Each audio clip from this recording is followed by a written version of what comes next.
How to get Dropbox free plan. This is Matt, and in this video, very quickly, I'll show you how to get a free plan with Dropbox. So as you can see, I'm right here on one of the main Dropbox pages.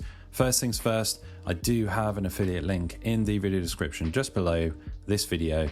Find that link just below the video. Once you've clicked my link, you will find yourself here and you'll be able to get this free Dropbox account. So as you can see, we're on this page.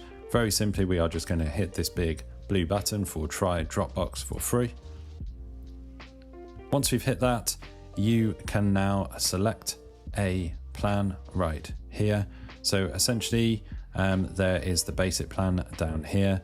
So if you want to stay free forever, this is 2 gigabytes to store and share your files. So you can just go with the basic plan. No one is forcing you into getting a paid plan. If you do want to get the paid plans, you can try for free. Right now on these two, there is a free trial on, and there should be a free trial on when you use the link, but it really depends on the kind of promotions that Dropbox are doing. So they've got the plus plan, they have the standard and the advanced, as you can see here.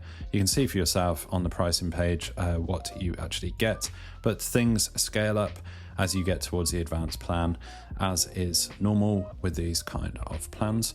But if you want to just get that free plan, you will literally just click get basic right here, and then you can sign up or log in if you already happen to have an account easily with Google. If you have a Google account with Gmail maybe, or you've got your Apple account or Microsoft account, you can continue there with those and log in, or just go old school, put your email in and click continue, and from there you'll have the free plan of Dropbox with the limitations I mentioned earlier. You only get 2 gig, I believe it is, but you can stick around with that forever. You can share files and store files there free forever, or if you want to, you can get one of these paid plans, but you don't have to. It's all good.